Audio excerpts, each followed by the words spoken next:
금리 인상과 거래 절벽 여파로 전국 아파트 가격이 2012년 조사 이후 사상 최대 낙폭을 기록했습니다. 이런 가운데 서울의 노른자 위로 불리는 마포에서는 1년 전 15억 원이었던 아파트가 최근 절반에 가까운 8억 원에 팔린 사례까지 나왔습니다. 이동우 기자가 취재했습니다. 지난 2001년 입주한 600여 가구 규모의 서울 마포구 염리동 아파트. 교통 여건이 우수해 전용 면적 84제곱미터가 지난해 9월 15억 4,500만 원에 거래되는데 최근 절반 가격인 8억 원에 팔렸습니다. 같은 평형대 최근 전세가 8억 1천만 원보다 낮게 매매가 이뤄진 것입니다. 근처 중개업소들은 금리 인상과 거래 절벽 여파로 집값이 급락하는 추세이지만 믿기 어려운 거래라고 주장합니다. 세입자가 샀다는데 그러면 자기들이 거래 신고 자체가 잘못됐을 수도 있는 거고요. 보증금 빼고 뭐 해서 샀다는 얘기도 있고 현실적으로는 불가능한 금액이에요. 거래 자체가 잘 안 되는 편이에요. 하지만 이 아파트 외에도 최근 30%에서 50% 가까이 급락한 수도권 아파트는 어렵지 않게 찾아볼 수 있습니다. 실제로 이번 주 서울 아파트 가격은 지난주보다 0.27% 떨어져 2012년 6월 이후 10년 4개월 만에 가장 큰 폭으로 떨어졌습니다. 서울 아파트 가격은 지난 5월 다주택자 양도세 중과 유예로 매물이 급증한 이후에 21주 연속 하락세를 이어가고 있습니다.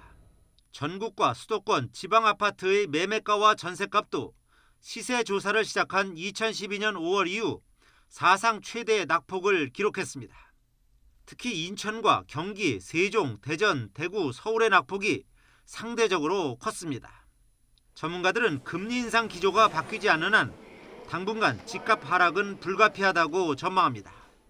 가파르게 금리가 오르면서 거래 절벽 속에 추가 가격 하락이 예상돼서 일부 급금매만 거래되며 낙폭이 확대되고 있습니다. 금리 인상이 마무리될 때까지는 이러한 가격 하락이 불가피해 보입니다. 이처럼 집값이 급락하면서 깡통 전세 우려로 전세 수요가 줄어 전세값도 당분간 하락세를 피하기 어려울 것으로 보입니다. YTN 이동호입니다. 전세 시세가 크게 낮아지면서 보증금조차 돌려주기 어려워지는 역전세 현상이 서울 아파트 곳곳에서 나타나고 있습니다. 집값이 하락하면서 연쇄적으로 나타나는 현상으로 보이는데 앞으로 더 늘어날 거란 전망입니다. 최기성 기자입니다. 서울 은평구에 있는 400세대 규모 아파트입니다. 전용 면적 84제곱미터에 거주하는 한 세입자는 최근 보증금을 2천만 원 올려 전세 계약을 연장하려던 계획을 바꿨습니다. 부동산 시장이 침체기에 들어서자 오히려 기존 보증금보다 3천만 원 낮은 금액에 재계약해달라고 요구하고 나선 겁니다. 지금 다 어디 구할 수 있는데 다 구해서 3천만 원 만들어서 내주기로 했어요. 아니면 세입자 나간다 그러면 빼줘야 되잖아요. 서울 서대문구에 있는 한 아파트 역시 비슷한 상황입니다. 2년 전엔 전용 59제곱미터 평균 전세 보증금이 3억 4천만 원이었는데 지금은 2억 5천만 원입니다. 가격이 조금 저희들 예상보다 좀 많이 떨어지다 보니까 지금 현재 살고 있던 집에서 갱신청구권을 사용했던 임차인들도 한 번 더 연장해서 재계약해서 사시는 분들이 많은 것 같아요. 올해 1월부터 9월까지 서울 아파트에서 역전세가 발생한 전세 계약을 살펴보면 보증금은 2년 전보다 평균 8천만 원 하락했습니다. 전세 매물도 쌓여가고 있는 모습입니다. 2년 전 같은 시기와 비교하면 서울 아파트 전세 매물은 5배 가까이 늘었습니다. 2020년에는 9,900건이었지만 올해에는 4만 5천 건으로 크게 늘었습니다. 서울 아파트 전세 가격도 1월 말부터 내림세입니다. 10월 둘째 주에는 전주보다 0.22% 떨어졌는데 2019년 2월 이후 최대폭 하락을 기록했습니다. 전세값 하락뿐 아니라 매매가 사라지면서 집값이 계속 떨어지자 매물을 전세로 돌리는 집주인도 많아졌습니다. 기존의 전세 보증금으로 전세 계약을 체결하려는 세입자가 없기 때문에 그런 집주인들은 계속 매물을 내놓게 되고 세입자들은 그 매물을 계약을 잘 안 하게 되고 잇따른 금리 인상으로 전세자금 대출이자 부담이 커지면서 월세를 찾는 임차인이 증가하는 것도 역전세 원인 중 하나입니다. 아파트는 여타 주택 유형에 비해서 상대적으로 위험도가 낮지만 과거 갭 투자가 몰리면서 집값이 급등했던 지역 중심으로 보증금을 반환받지 못하는 상황이 늘어날 수 있습니다. 임차인들이 이자 비용과 월세 비용을 비교해가며 전세나 월세를 선택하는 경향이 나타나면서 역전세 현상은 당분간 계속될 것으로 보입니다. YTN 최기성입니다. 현재 부동산 시장 상황과 관련해서 원희룡 국토교통부 장관은 전국적으로 아파트값이 평균 50% 올랐다가 6% 정도 내렸다면서 50% 오른 가격이 6% 내린 게 폭락이라고 생각하지 않는다고 말했습니다. 원 장관은 오늘 국토교통부 국정감사에서 매도인 호가가 지나치게 높게 형성돼 있고 시장 가격 기능이 제대로 작동되지 않고 있기 때문에 특정 국면으로 단정 짓기는 이르다면서 이같이 밝혔습니다. 부동산 시장 경착륙 우려에 대해서는 기울기를 완만하게 하기 위해서 지나친 규제에 대한 정상화 속도를 더 당기거나 금융부채로 인한 부담이 지나치게 무거운 부분에 대해서는 완화 대책을 검토하고 있다고 답했습니다. 부동산 시장 약세, 부진이 이어지고 있습니다. 거래 절벽 속에 미분양까지 증가하고 있는 추세입니다. 여기에 레고랜드 사태와 아시아 주요 통화의 가치 급락까지 겹치면서 경제를 둘러싼 우려도 커지는 분위기입니다. 다양한 경제 이슈, 경제부 조태현 기자와 짚어보겠습니다. 어서 오십시오. 네, 안녕하세요. 네. 원희룡 장관은 50% 상승했다가 6% 내려간 거라 폭락세가 아니라고 맞습니다. 합니다만 관련 부동산 보도 제목을 보면 거칠고 사실 좀 걱정되는 제목들이 많거든요. 예. 지표는 어떻습니까? 사실 좀 우려되는 부분이 많은 건 사실입니다. 일단 지표부터 설명을 드리자면 예. 최근에 부동산 관련해서 지표들이 여러 개가 나오고 있는데요. 아무래도 가장 대표적인 거는 한국부동산원에서 내놓는 주간 아파트값 동향이라고 할 수 있겠습니다. 네. 이번 주에 전국 아파트값이 한 주 전보다 0.28% 하락했거든요. 굉장히 크게 하락을 한 겁니다. 그럼 네. 얼마나 크게 하락한 거냐? 한국부동산원이 시세 조사를 시작한 이후에 가장 큰 낙폭을 보였습니다. 전국이 왜 이렇게 떨어졌을까요? 당연히 수도권과 지방이 모두 떨어졌기 때문이겠죠. 네. 이번에는 일단 서울만 한번 살펴볼 텐데요. 서울이 0.27% 하락했습니다. 이게 10년 4개월 만에 가장 큰 하락폭이었어요. 서울 부동산 정보광장에서 이 부동산 거래, 집 거래들 이렇게 실시간으로 공지를 해주거든요. 예. 지난달에 아파트 거래가 얼마나 됐냐면은 555건이 됐습니다. 네. 아직 신고 기간이 10일 정도 남아서 조금 늘어나긴 하겠지만 이게 지난해 9월에 부동산 시장 한참 뜨거웠을 때 2,700건 가까웠거든요. 그러니까 일단 지금까지 상황을 봤을 때는 거의 5분의 1로 줄어들었다고 볼 수 있겠습니다. 시장에 매물은 나오는데 수요가 없어서 거래가 이루어지지 않다 보니까 어떻게 되겠어요? 자연스럽게 가격은 하락하게 되겠죠. 네. 그러면서 이렇게 부동산 시장의 부진이 계속 이어지고 있습니다. 이러다 보니까 입주도 부진한 상태예요. 주택산업연구원에서 아파트 입주 전망 지수라는 걸 조사해서 발표를 하는데 이번 달에 47.6으로 나타났습니다. 이게 입주가 굉장히 좀 부진할 거라는 지표인데 기준선이 100이니까 아주 밑에 있죠. 이게 결국에는 아파트 실제 입주로도 이어지는데요. 지난달에 입주율이 72.6%에 그쳤습니다. 그러니까 분양을 받은 사람 10명 가운데 3명은 들어가지 않았다는 뜻이 되는 거예요. 네. 그러면은 왜 안 들어가냐? 분양을 받은 사람들 가운데 상당수는 기존에 살던 집을 팔고 본인 그 집이 집으로 안 들어가야 팔린 됩니다. 거지. 근데 집이 안 팔려요. 예. 그러니까 들어갈 수가 없게 되는 거고요. 또 세입자를 구해야 되는데 구하지 못하는 경우들도 많습니다. 지금 조금 전에도 리포트 나왔지만 역전세난이라는 말이 계속 나오고 있잖아요. 예. 또 기준금리가 높아지면서 잔금 대출을 받지 못하는 경우도 있습니다. 그러니까 지금 부동산 시장은 이렇게 보나 저렇게 보나 상당히 좀 부진한 상태다 이렇게 볼 수 예. 있겠습니다. 지금 전국적으로 조금씩 떨어지고 있는 건데 지역별로도 그 낙폭의 차가 좀 있을 것 같아요. 맞습니다. 서울 내에서도 차이가 좀 많이 보이는데요. 네. 일단은 작년에 부동산 시장 한참 뜨거웠을 때 어디 이름 많이 들으셨어요? 노도강. 그렇죠. 노도강 많이 들었죠. 그때 부동산 값이 워낙 빠르게 오르다 보니까 이른바 패닉 바잉 수요가 생겼습니다. 그런데 이렇게 빚을 내서 시장에 진입하는 사람이 서울에서 어디를 살 수 있겠어요? 비교적 저렴하다고 볼 수 있는 노도강. 노원, 도봉, 강북 이런 데를 택하는 곳이 많습니다. 네. 그런데 기준금리가 오르면서 이 중저가 아파트 단지부터 빠르게 하락하고 있는 거예요. 이 한국부동산원이 내놓은 또 다른 지표가 있는데 서울 아파트 매매 수급 지수라는 게 있습니다. 예. 이게 100을 밑돌면 사려는 사람보다 팔려는 사람이 더 많다는 뜻이거든요. 네. 이게 서울 전체가 76까지 하락했습니다. 그런데 노도강만 한번 볼게요. 수급 지수가 70 아래까지 떨어졌습니다. 역대 최저치입니다. 그리고 또 비교적 저렴한 곳 하면은 다른 곳도 생각나는 데가 있을 거예요. 뭐 은평, 서대문, 마포 이런 데를 말하죠. 여기를 서부권이라고 하는데 네. 여기도 70 아래로 떨어졌습니다. 그러니까 지금 상황을 종합을 해보면 전반적인 부동산 시장이 침체가 돼 있고 부진한데 그중에서도 빠르게 올랐던 중저가 중심의 지역들 이런 곳이 더 빠르게 하락하고 있다. 이렇게 종합을 할 수 있겠습니다. 네. 최근에 워낙 금융시장이나 이제 경제가 출렁이니까 고점이나 저점을 전망하는 건 뭐 쉽지 네. 않습니다만 조태영 기자는 어떻습니까? 부동산 시장 약세는 당분간 계속된다고 전망하고 있나요? 저점은 말씀드리기가 어렵지만 네. 약세는 계속 이어진다고 그거는 분명하게 말씀드릴 수 있을 것 같습니다. 예.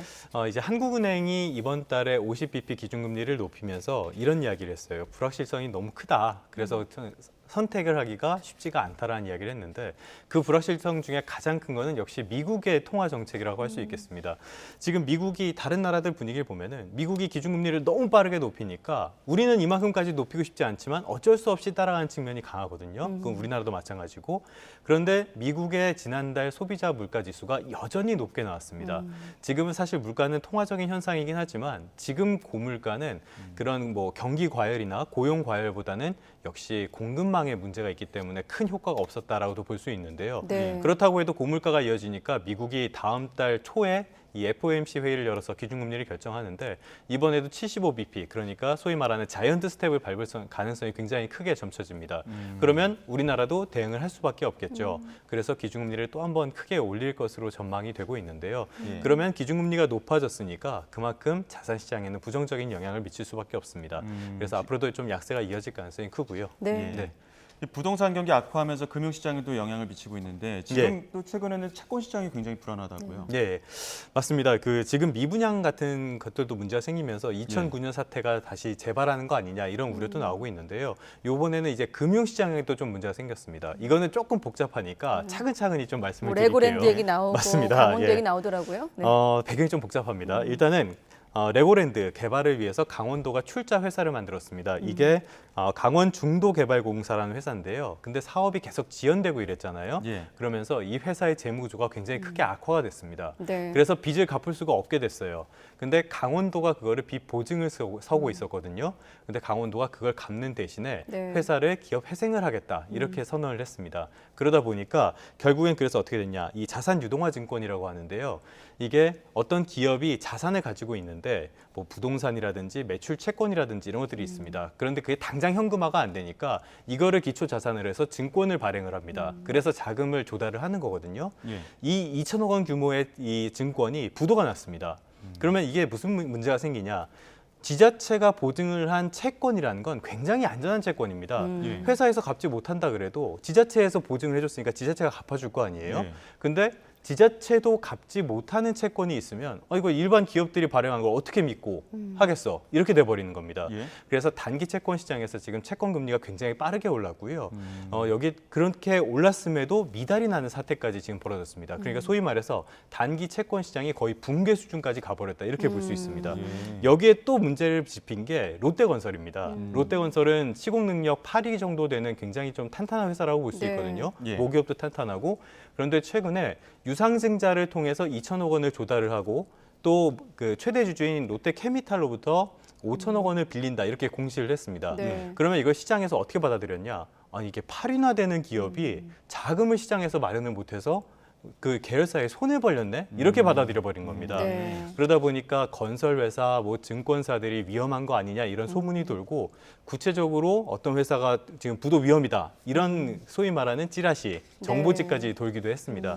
그래서 이제 결국엔 정부가 나섰는데요. 정부에서 일단은 채권 안정기금 펀드 한 1조 6천 원 정도 남은 거를 지금 빨리 시장에 투입을 하겠다.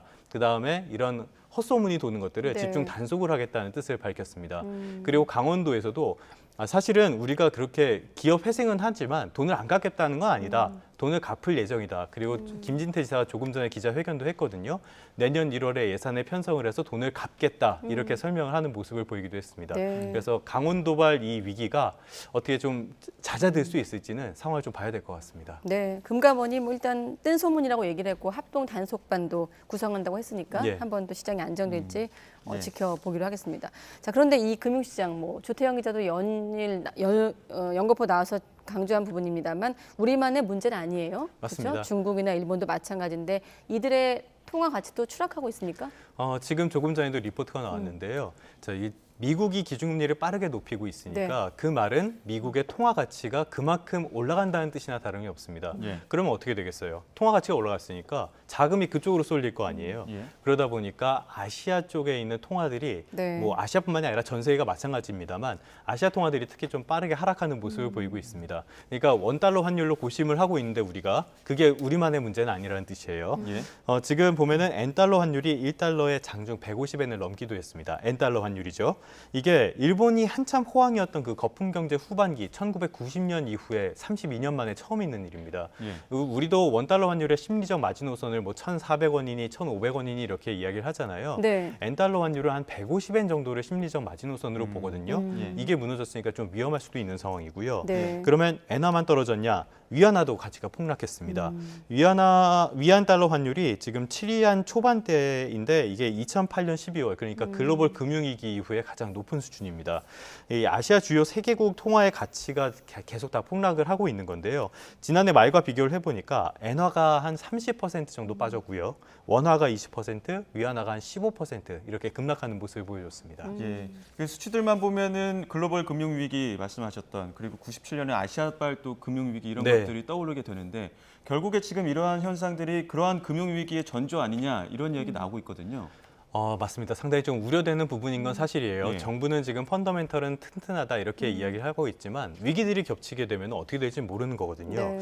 통화 가치가 하락한다는 거는 그만큼 시장에서 자금이 빠져나갈 가능성이 커진다는 뜻이나 다름없습니다. 그래서 일본과 중국이라는 아시아의 거대한 경제 세력들에서 자금이 빠져나간다 이렇게 볼 수 있는데요. 일본과 중국은 일단 내수 시장이 튼튼하고요.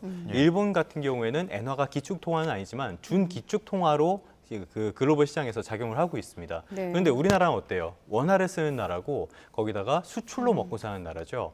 그러다 보니까 우리는 좀 더 위험할 수가 있습니다. 그래서 블룸버그 통신 같은 데가 우리나라에서 외환위기 이런 것들을 가능성을 이렇게 거론하기도 하는 거고요. 그래서 뭐 문제가 될 수 있는데 여러 가지 측면에서 일단 무역 수지에서 큰 문제가 될 수가 있습니다. 엔화의 경쟁력이 우리보다 더 엔화 일본 제품의 가격 경쟁력이 더 강해질 수가 있으니까요. 그렇게 되면은 대중과 대일 무역 수지 모두 좀 적자가 나는 가능성이 커지게 됩니다. 마침 이번 달 들어서 20일까지 무역 성적표가 오늘 나왔거든요. 수출액이 1년 전보다 5.5% 줄었고요. 수입액이 1.9% 늘었습니다. 우리나라는 수출로 먹고 사는 나라인데 수출은 줄고 수입이 늘어나는 모습을 보였어요. 지금 6개월 연속인 무역 적자가 앞으로도 좀 더 이어질 가능성이 크다 이렇게 봐야 될 것 같고요. 말씀드렸다시피 지금 우리나라의 경제적 체력은 아직까지 수치상으로 나타난 게 큰 문제는 없습니다. 그런데 앞서 말씀드렸던 레고랜드 사태가 있죠. 이런 아시아 쪽에 이런 통화 가치 하락의 문제가 있죠.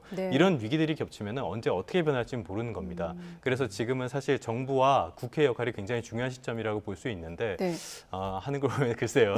잘 모르겠습니다. 알겠습니다. 조태영 기자 얘기를 듣다 보니 지난번에 기사에서 유엔에서 나온 말인데 선진국의 통화 정책은 가장 가난하고 가장 힘든 사람한테 직격탄이다라는 말이 맞습니다. 생각이 나요. 사실 이거 말씀드릴까 할까 고민을 하고 있었는데 시간도 여유가 있으니까 해주시죠. 미국의 통화 정책은 미국 내 달러 가치를 높여서 수입 물가를 낮추는 효과는 분명히 있을 겁니다. 그런데 그게 미국에는 도움이 될지 몰라도 미국을 제외한 모든 나라에게는 고통이 될 수밖에 없어요. 그래서 이게 과연 고육지책이냐 아니면 미국의 자국 이기주의냐 이 부분에 있어서는 굉장히 논란이 있을 수 있고요. 여기에 대해서 뭐 IMF 같은 데서는 중앙은행들이 통화 정책을 더 강하게 가야 된다 이렇게 이야기를 하고 있지만 반대로 유엔 산하기구나 아니면 미국 내 많은 경제학자들은 지금 미국이 지나치게 가속 페달을 밟고 있다. 이것은 결국에 세계적인 경기 침체로 이어질 가능성이 있다. 이런 우려도 지금 많이 나오고 있다는 점을 미국 쪽에서 조금 한번 다시 들여다볼 필요는 있어 보입니다. 노벨상 받은 버냉키 전 의장도 맞습니다. 아시아 자본 유출 위험하도 얘기하지 않습니까? 맞습니다. 그래서 연준을 좀 이렇게 강도 높게는 아니지만 어느 정도 좀 비판을 했는데요. 지금 일각에서는 연준 의장의 식견이 약간 부족한 것이 아니냐 이런 지적까지 나올 정도니까요. 조금 더 통화 정책에 있어서 신중할 필요는 있어 보입니다. 그리고 아까 조태영 기자 고개를 갸우뚱했던 정부의 대응도 좀 적극적으로 나올지 함께 지켜보겠습니다. 경제부 조태영 기자였습니다. 수고했습니다. 네, 고맙습니다. 서울 전역에서 아파트 매매가 거의 없다시피 하자 집주인들이 전월세로 매물을 돌리는 현상이 나타나고 있습니다. 집값이 크게 떨어지면서 지금 팔면 손해라고 판단하는 집주인들이 당분간 시장 상황을 지켜보고 있는 것이라는 분석이 나옵니다. 최기성 기자입니다. 서울에 있는 천여 세대 규모 한 아파트 단지입니다. 매매 매물은 30여 건 올라왔는데 임대 매물이 60여 건 등록됐습니다.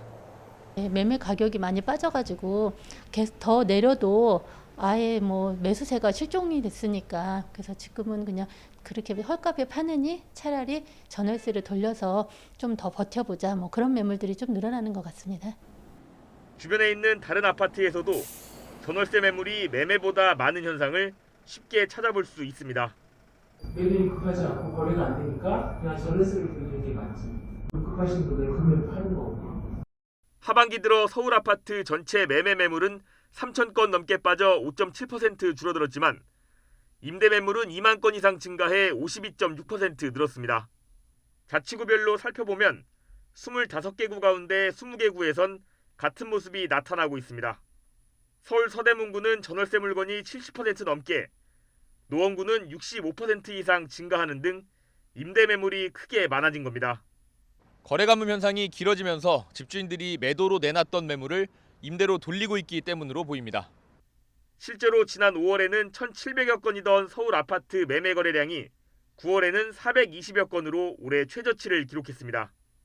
집값이 더 낮아질지 모르니 기다려보겠다는 매수자 입장과 헐값에는 팔 수 없다는 매도자 입장 차가 좁혀지지 않고 있기 때문이라고 전문가들은 진단합니다. 사람은 누구나 본전 심리가 있어서 본인이 매수한 가격 또는 이후에 시세 상승 수준을 기준으로 해서 이 정도 아래로는 팔지 않는다는 경향이 있습니다. 계약갱신 청구권 사용이 끝난 새로운 전월세 매물이 풀리고 있는 점 역시 매물 증감에 영향을 주고 있는 것으로 풀이됩니다. YTN 최기성입니다.